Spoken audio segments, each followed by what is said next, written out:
Hello guys, welcome to our YouTube channel. Today we bring you another episode of our podcast Celebrations. Thank you for joining us today. And today I'm going to introduce my panel again. As you already know, my name is Nathan. I am your host for today. I'm going to welcome my panel. Welcome Frank to another episode of today. Thank you, Nathan. And we have Sister Boatima. So thank you for joining us. Hi guys, hello, thank you. And Danny, welcome to today's episode. Today we are talking about environment, and we are going to look at how the environment plays a vital role in our life. Now, when it comes to health, normally when we talk about healthy lifestyle, we usually talk about diet, exercise, medicine, and all of that. And the truth of the matter is, our environment also plays a very vital role in how we live and how we perceive life as well. Now, I've got a question for you guys. The question is, when you come back from work after a very busy day, what is one thing in your environment that you always look forward to? My environment? Yeah. I look forward to free parking. At home? Yeah. Because I always have to fight other people for parking. So I look forward to that. Yeah, free parking. That's the rich people trouble. If you actually take trains, you'll not be thinking about free parking. But I think it depends on the day. Days that I worked alone, I look forward to meeting people, like having to meet a lot of people, have fun, especially on Fridays, knowing that I'm getting into the weekend. I look forward to that. But days that I'm very busy, like Monday, I look forward to my bed. Yeah. Just want to go and sleep. I don't want anything else here. Yeah. Now, the second one that I'll ask is, let's consider, because we are all migrants, we've moved from Ghana to Australia. Yeah. When you compare Ghana and Australia, what is one thing that you can say is better in one side? We're comparing the environmental situation. So it could be things like the transport system, the food, the lifestyle, access to employment, better. What is one thing that you can say is better in one side than the other? I think I'll go for quality of life. Is it better in Ghana? It's better in Ghana than it is abroad. Quality of life in the sense of how we relate to people. Don't kill me. Yeah, don't kill me. The eyes that just came. I'm talking about quality of life as relational, like in a relationship sense of having people around you. We have a lot of people here that got pregnant, but have no one to come visit them. Why? Because every other person is at work, and they are working from. People are doing 9 to 5 every day, and they have their families to take care of.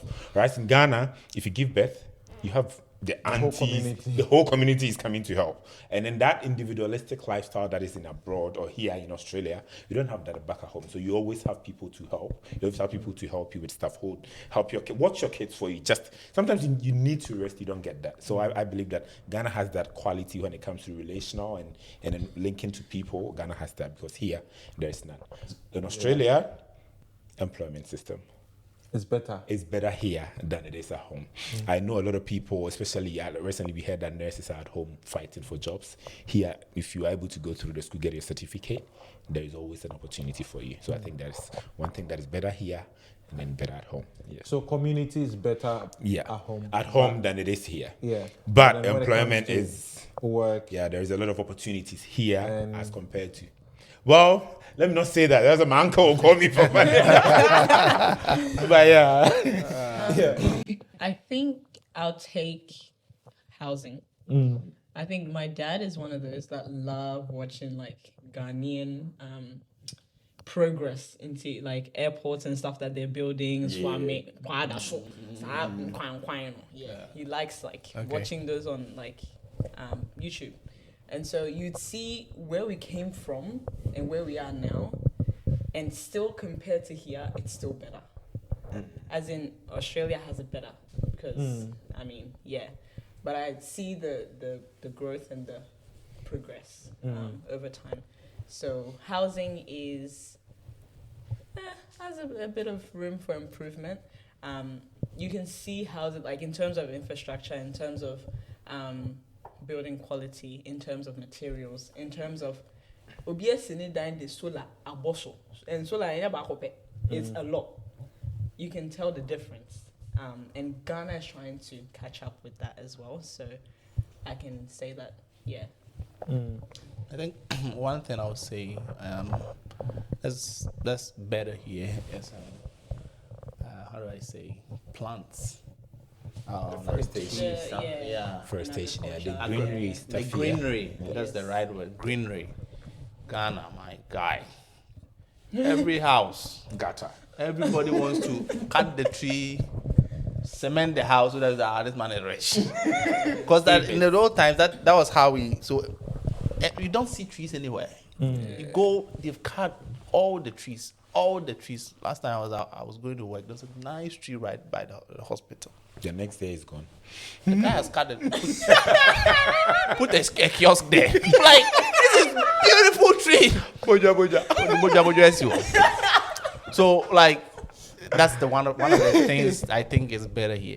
Like, they preserve the natural environment. yeah. They preserve it. Yeah. You be like you have a community and there is a forest right beside the community. Ghana, there's no forest. The chief has sold it all. So the moment he knows that There is gold in the land. what gold? The moment he knows that he sold this one and that people are coming there, he realized that he sold this one for like 30,000. He increased it 60,000 before you know it's 120,000. He will sell and sell those he has already sold their land. He'll tell you if you don't put any project, I'll sell it. They've sold all our lands for residents and other things. There are no trees. I think that's one of the things that is better in the water system. Yeah. Like at least here you can drink the tap water. Yeah. Ghana, I don't want to talk about it, but because of Galamsey and our situation, right now our water is you can't even use it for cooking. Yeah. So I think that's one of the things I can see as different here. Frank mentioned about the quality of life per se. I think that social social support. Yeah. The community. Yeah, it's better in Ghana. I think when you're in Ghana, you don't value it. Yeah. But when you come here, real you see, you feel it. Yeah. A lot of people are depressed. Yes. Depression is high here. Suicide is high here because no one talks to anyone. I don't know the guy who is living next to my house. I don't know him. Yeah. And he doesn't care to know me. I've been here for a while. I've seen like 5 or 6 kids walking around. Ghana, kids are running everywhere. I think that's the one thing that these people lack. We have that in Ghana, and I think we should value that. It's important. Yeah. I think there was this sad incident that I recall happened. One day, the residents in the house started smelling something funny in the corridors. Oh, yeah. And they couldn't figure out what it was. So one of the residents who was a nurse said, "Nah, this is not good." So they called the police. They came, broke down the door, and then found out the person living in the house has been dead. And no one even knew about him because he didn't have any family. But, it's quite like Ghana, you can knock on your next door neighbors. And Ask for then take salt. As for toothpaste, salt. everything. But those are the things that we don't have here. Yeah. Then you go and look for him. Yeah. Like, I could be in my house for like a whole month. If it wasn't for you guys who probably come visit, like I wouldn't have any guests. Yeah. Or But it's not same in Ghana. I remember when I was a kid, my parents will go to work even before we wake up. Yeah. But you wake up, your uncle will make sure you go to school. Yeah.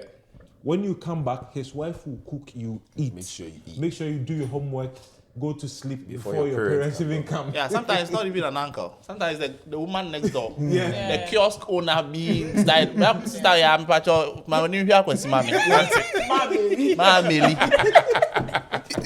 She would take care of you. She'll be fine. If we should discipline. Will discipline you. I think people don't value that, but it's a big part of the It is environment. a really important Yeah. thing. Yeah, and also shapes the way we grow and how we perceive life as well. Now, sometimes we tend to underestimate, as you said, how these things impact our health. And there are some social norms in some cultures, so in their environment, that are normal to them. But when you come to the health perspective, it actually has a very detrimental effect on our health. I'll give you an example. In most Asian countries, tobacco use is very predominant. even to the point where you may see younger kids being exposed to it. Now there are vapes. Yeah. I never saw vaping in Ghana. Yeah. But then I came here. One day I was walking around one of the areas, and it was in the morning. The kids were going to school. I saw this kid vaping. I'm like, if I was a stubborn kid, I probably would have a child the same age as you, and you are vaping. Maybe 14, 15, and they were 14 vaping. years old. 14. 8, 9. You know, no, these things, people have been exposed to these things, which may be normal in their environment. But in the long run would have certain detrimental effects on them. The other thing is female genital mutilation, which is FGM, which in certain parts, certain African communities, it's very normal over there. But in the long run, there might be some complications as a result of these things. So the bottom line is there are certain things that are in our environment that may be very detrimental to our health. And those are some of the things that we are going to look at. So the first thing that we're going to look at will be from the health perspective. How does our environment also impact us when it comes to our health? So we're going to talk about certain things like the quality of air, for example, and certain risk factors like exposure to allergens or asthma, chronic lung diseases, and all of these things. How does our environment impact our health in those regards? You look like you wanna go. Oh, my friend. Bro. Okay, so I think just as you said, the environment plays an important role when it comes to some of these things. It comes to our health. Even the quality of air you breathe. I don't know if you remember in the Philippines, there were some areas, I don't know, they sell pigs or something like that. My dear. Didn't smell nice. Hey! Forget about the LA. Remember Ghana, LA? Saito. Their toilets. Remember that thing? Yeah, the heat tip. That thing is better than that. It's way better than. It's way better than that thing that we used to smell. It was terrible. Those are some memories. You remember that? Do you remember that? Retame. You put your leg here, you put it here, you have to balance yourself.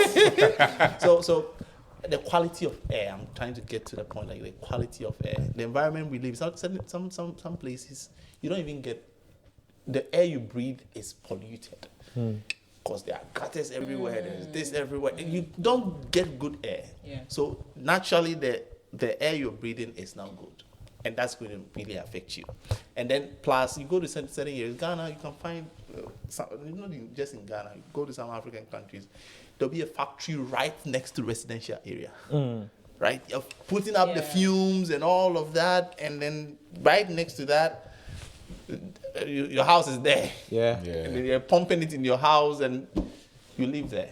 So I think it has a big impact on our health. It increases allergies and all these things, and people are getting asthma, they're getting asthmatic attacks and all these. It's because of the quality of air. So one side of it is air. Like the quality of air we breathe in the environment has a big impact on our health.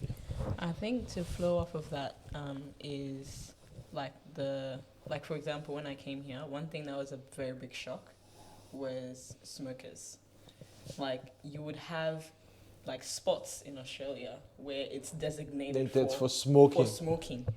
And it was very weird to me. But if you're in like a normal suburb, anyone just stands anywhere and does it, and you almost become a secondary smoker.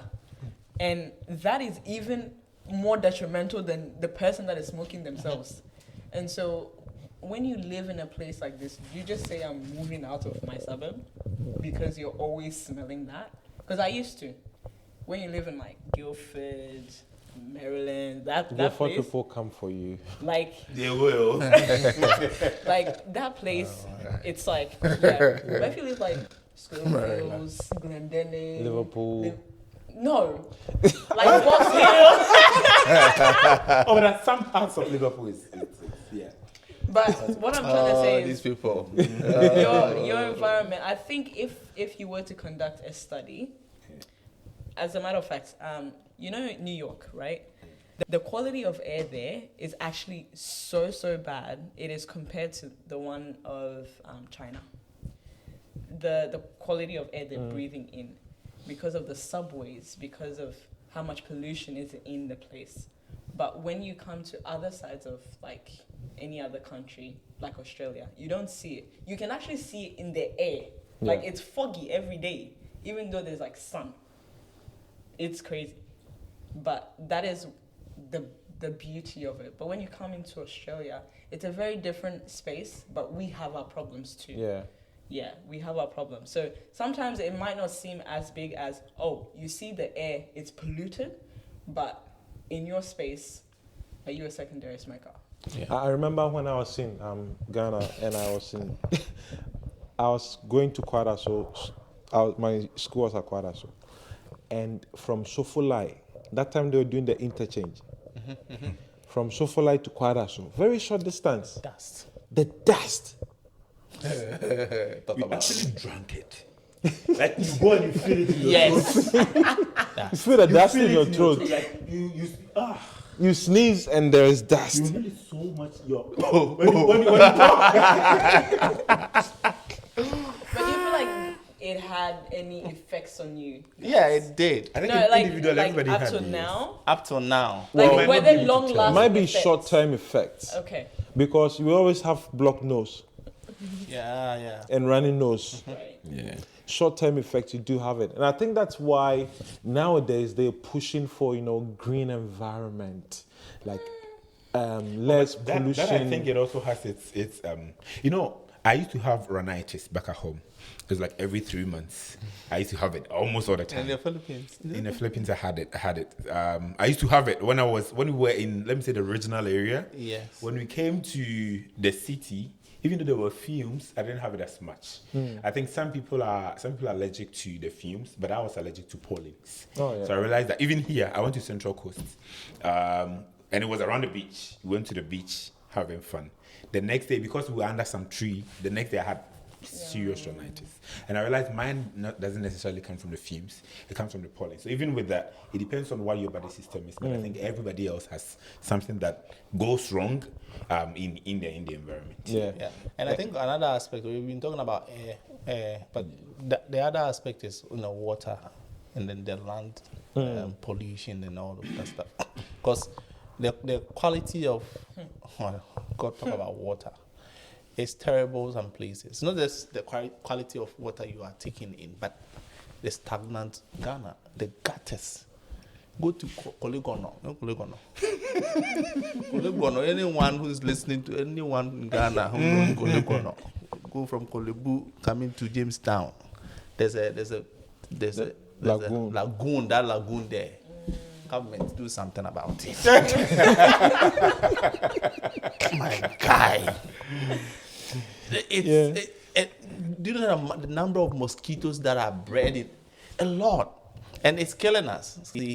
But you come here, you don't see a lot of that. So I think it affects the quality of our health. Because if you are going to places where you have all these puddles and all these ponds, and Ghana, you always see that, right? There's rain and it has formed some pond somewhere, and then it's breeding mosquitoes.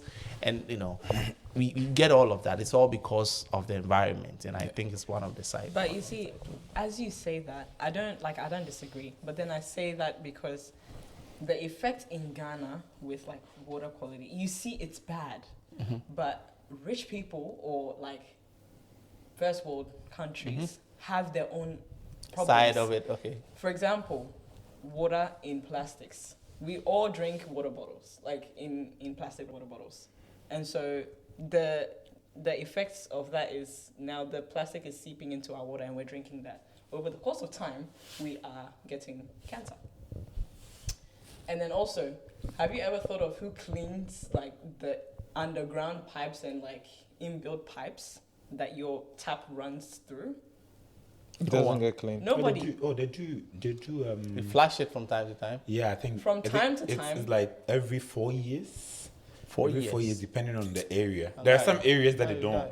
Exactly. But and most those of are the us things you don't notice in your environment. It's not something you just sit there and even if you're a tenant, like that's not something you think about. It's not one of the problems. Ghanaians, we have to see that the water is dirty before we know. Exactly. You know If it's something clean, if it is clean, white, it's and okay. good. It looks clear. Let me put it. It looks clear. That's right. Exactly. And you know, it's quite interesting. Like we talk about environment, and you mentioned about something about mosquitoes and all of that.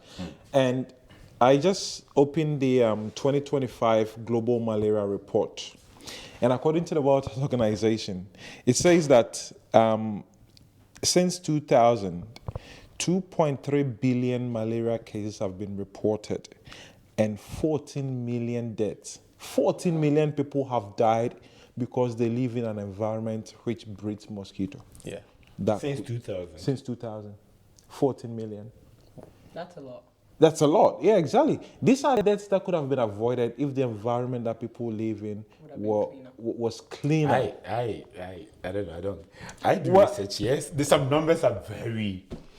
But, you know, malaria... 14 million. Oh, yeah. 2 billion cases. I'm not saying it's wrong, but sometimes I feel like these WHO people... Exaggerated? They are exaggerating because... And they'll tell you, what do we record malaria cases? Africa. Africa. How many How many Africans people- died? 40 million. And 2 billion cases is all reported in Africa. How many people are in Africa? Well, I'm not cancelling the fact. The fact is, but sometimes I feel like they exaggerate the figures. But then we are still supposed to be aware. And then we are No, we are- going, like, the thing is, malaria is not actually only in Africa, though. I know, but mostly these research, they Okay. go It and doesn't then kill they do. Yes, some of It them. doesn't- Well, actually, if you are diagnosed with malaria in Australia, you'll be quarantined. Yeah, it is scarier here than it is in Africa. Africa, you go and doctor look at you. It's just malaria. Oh, malaria. Malaria, you'll be fine. So I don't think it's as scary as it is here. like that one. You have Back stopped at giving home. quinine. Actually, talumifantrin. So yeah, that is the report, and I actually I think it's with what he said, I wanted to get into it with it's a with 200-page document. mentality. Yeah, I believe that everything that we're talking about when it comes to especially malaria and the gutters that you The said, environment, the yeah. environment.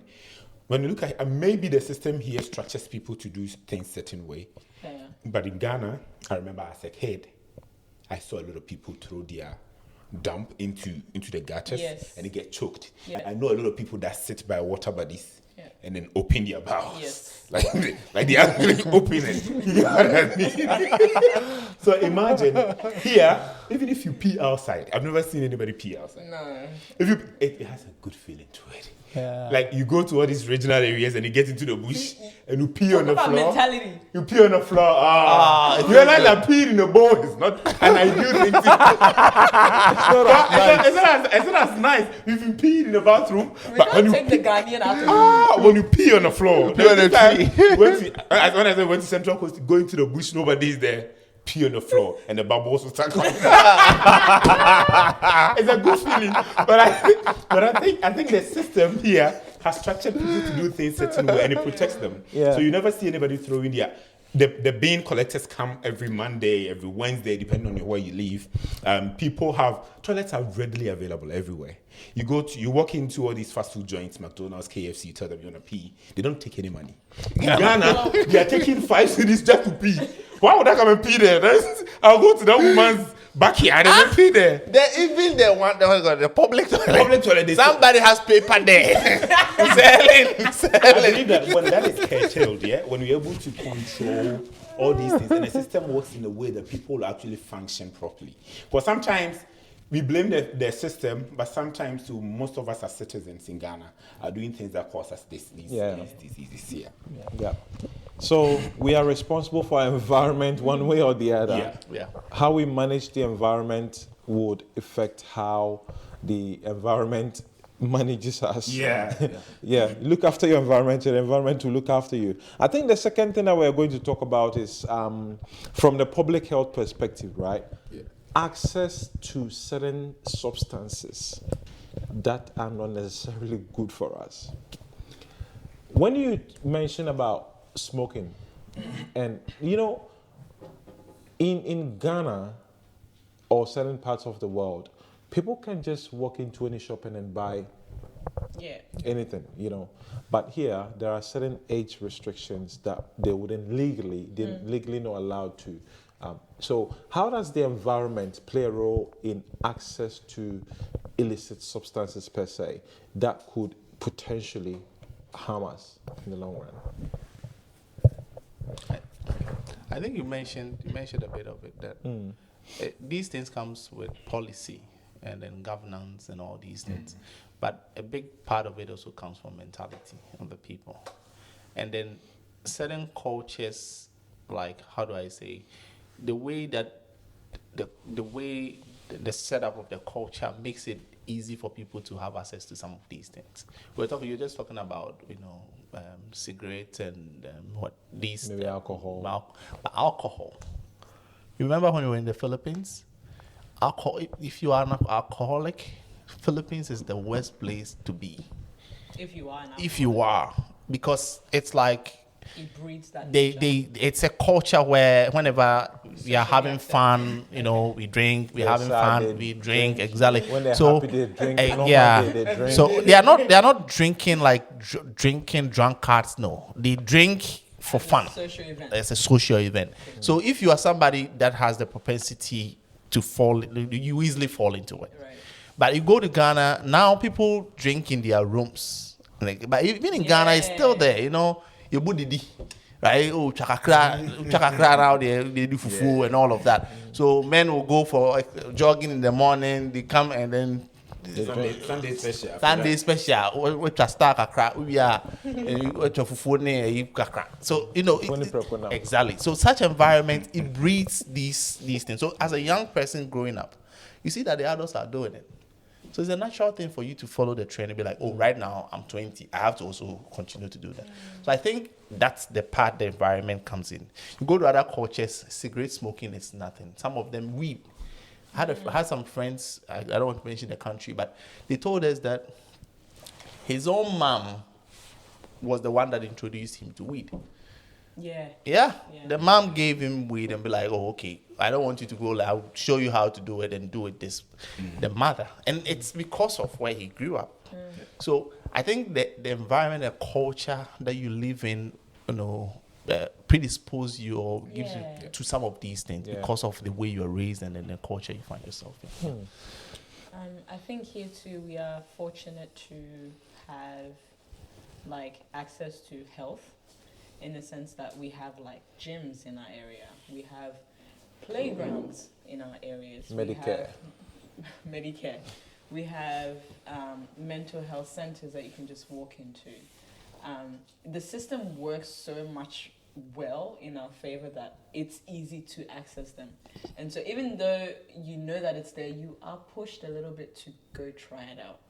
I mean, it's not completely free, but if you live in an area where it is accessible, it makes you, it gives you a bit of motivation to access to I think talking about the environment too, and talking about access to things as well, access to quality food is also something that we do not sometimes value, because there are people who are eating certain kind of foods in certain areas that are not good. And in saying that, one thing that I want to say is that,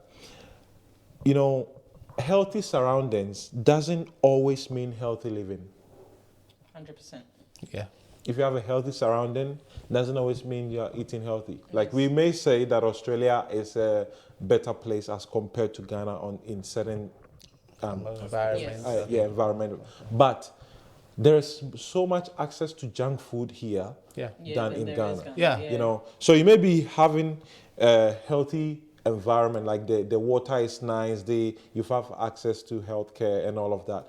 That doesn't necessarily mean you are living a healthy lifestyle. So in saying that, the last thing that we are going to also talk about, what about, the environment when it comes to safe buildings?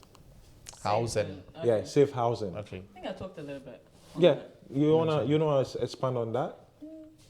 Okay, let me say something. Yeah, say something.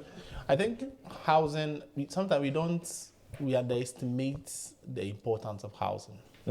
But most of the things, or most of the conditions we face and certain diseases we are predisposed to is because of our housing. Yeah. We've seen that the favelas in Brazil, the slums. I don't know if you know about the favelas. Yeah, in Brazil, there is a high rate of TB within the favelas, and the reason is because of the structure of the housing. So this one is there, the next one is right next to it. So if I'm infected with TB, I live there. There's no isolation here. Everybody's living in his own townhouse. Blah blah blah. It's hard for me to pass it on to the next person. But if I'm living there, I'm buying food. I'll give it to you. I'll cough on you and Ghana. We have that, right? So it's the environment, the housing leads to that. Another thing is that the way even the way houses are arranged here, it's like there are pavements, there is a park, there are waterways, everything. Shades. There are shades. Yeah. It doesn't get flat. You don't usually see flood. Fine, it happens, but it's not as worse as Accra gets flooded, right? Because of housing. Yeah. Because they built in all the waterways. It rains one or two things, flood everywhere. After the flooding, there are puddles everywhere, breeding mosquitoes, causing other diseases like leptospirosis and all these other diseases on all of that stuff. So I think housing is very, very important. And even the protection, if you remember when we were young, those houses that they use, because of mosquitoes, they will use plastic, rubber. To cover the window. Cover the window. Nail it. You remember that? Imagine living in that room. Hot. No, there's no ventilation, nothing. You are stuck in, you go in, it's like oven. And you stay in there, and over time, your body gets used to it. You stay in, you will sleep comfortable. And you go comfortably throughout the night. The quality of oxygen that you are getting, sometimes one room, 15 people. It's exchanging. It's changing. This one is breathing the carbon dioxide, another one breathing the carbon dioxide. So you're giving breath of life.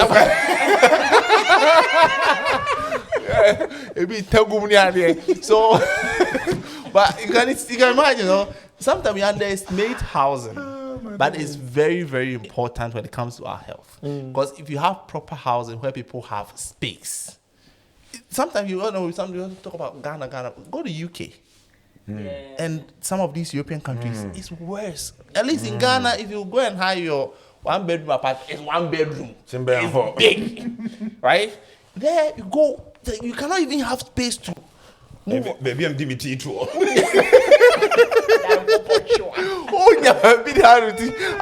That's the only place where you just put your head down and you go. So I think housing has a big role when it comes to health. Because if the housing is terrible, definitely diseases will spike up. And even here, that we say the housing might be better. The houses, most of the old houses that were built here have got asbestos in there. See? And there is so much evidence to suggest that prolonged exposure to asbestos is not good for your health. Lead to lung cancer. Yeah, can lead to lung cancer and potentially kill you and all of these lung-related issues.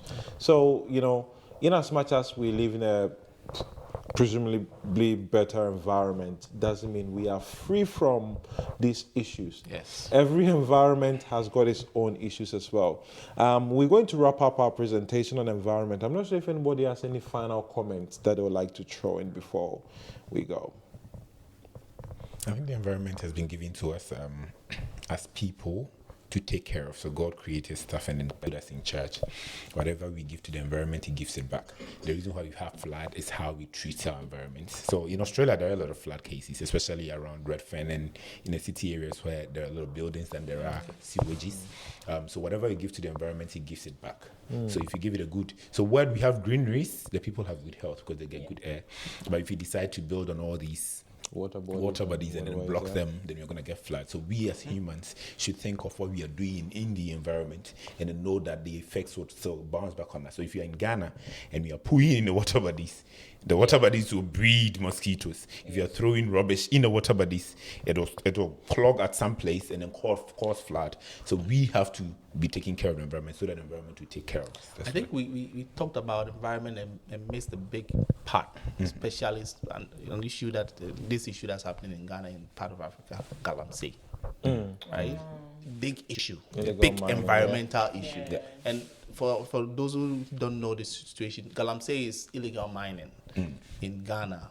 So instead many other countries. And many other countries. I mean, mining has always been with us as people. People have always mined. But nowadays, we have sophisticated machines that people are using, digging, and then now they usually do the riverside, mining where they dig, they use the river to clean the dirt that they get, destroy the water. And they are getting all these chemicals, heavy metals in water and all of that. And they are testing it. We don't know how the effect of these things, how it's going to be. Sometime maybe 40 years down the line. Yeah. Probably less than that. Right? Our kids that are going to they will not be having hands and arms and all these things, right? Yeah. Because of some of these things.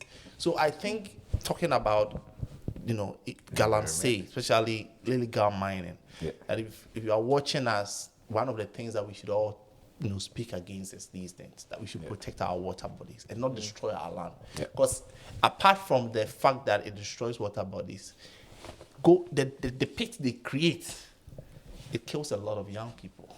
So they dig these deep pits, a lot of people die because of these, it's death traps that we've created. So it's one of the things I think we should be looking, especially when it comes to Ghanaians and Africa in general. Beautiful. And I also think the last thing is, if you find yourself in abroad, as fortunate enough to live elsewhere other than in Ghana, choose places that are healthier in terms of more facilities around, more playgrounds, more shades, don't go and live in sophisticated, stop living in the cities, move more suburban, there are more land there, better quality of life. And so let's just stop living in clustered areas and move around. We're in Sydney, so move around Sydney, move around Australia, because it is so much better in terms of life, quality of life, instead of living in cities and mega cities. And then I think one thing that I also want to add is that in Ghana, especially in Ghana, talking about trees, that we should value the importance of trees. Plant more trees. Let's plant more trees. This whole idea that I have to build a house and have to cut all the trees and then put concrete and put tiles and build it. There's no tree in the house. There's grass. And we use it flower for decoration, just small flower. It's not enough. I think it's a thing that we should encourage in our culture. If there's a tree, sometimes big, some of them took 70 years to get to that height. And then we just cut it and we put a kiosk there. Little kiosk. We put little kiosk there. It's painful because sometimes the shade and the fruit it brings, it's painful. So I think if you are watching us, that's one of the things we are encouraging. That if you are building your house, plant at least 1 tree or 2 trees in the house. Leave it there. Don't cut it. It's important because it saves your lives as well. In Brisbane, the church that my family attend, they've got a massive land. The church is built on a massive land. So they decided to build a school. They went to the council to get permit. And the council told them for every tree that they cut down, they need to plant one to replace it. Or they'll pay a fine. When they calculate, they actually sent someone to count the number of trees on the plot.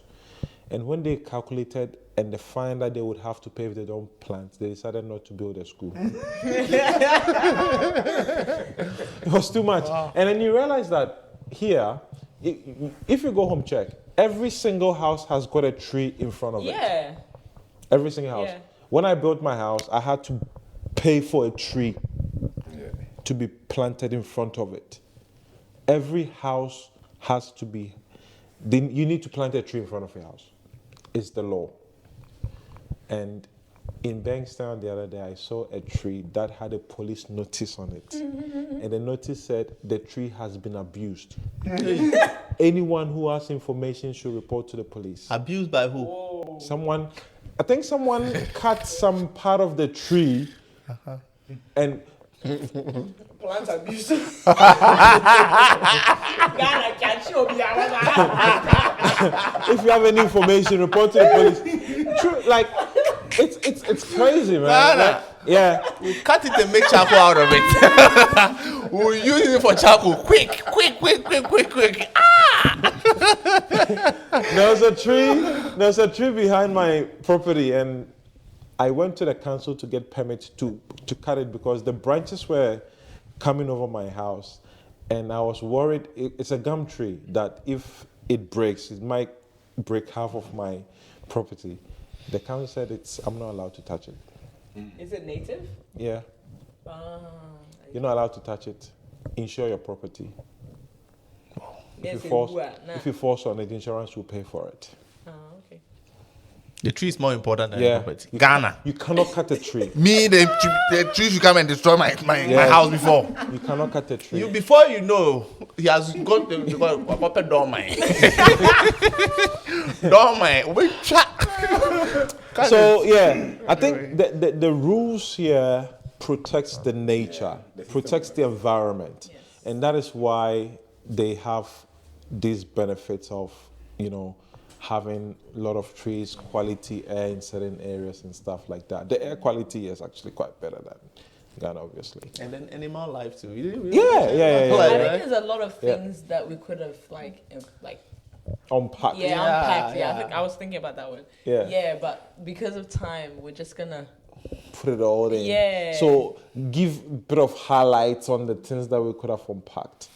Oh, you're putting me on the spot. He was talking about animals. Like, we could have talked about animals. We could have talked about the weather, how it differs from Ghana. We could have talked about agriculture, the way it's done here. The way it's done here. Yeah, There's a lot of we stuff. could have talked about broad. actually. Environment what's is it too called? broad. Digital devices. Oh my days, that took me a long time. Like technology and how that plays an effect on. Yeah. There's a whole. There's lot so that much could we have we could unpack in the environment, but we don't have If you want all a part day. 2, comment for more. If you want part 2, comment for more, then maybe we will consider and then subscribe. I think we have a lot to talk about. And then if you subscribe, we might bring part 2 of environment, talking about probably digital environment. Yeah. Yes. I think that's And a big, IT, it's a and big how one. it affects it.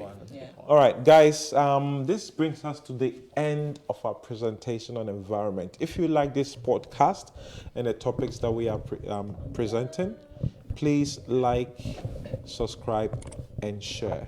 And also, I would encourage you to comment all your questions, all your feedback in the comment section, ways that we can improve. Put all of that in the comment Come section. and join the Until next time, we'll see vibe. Healthy you. hearts and Have a healthy wonderful minds. day. We're growing strong Bye. inside. Celebrations Health Podcast by Sydney-Ghanaian SDA Church.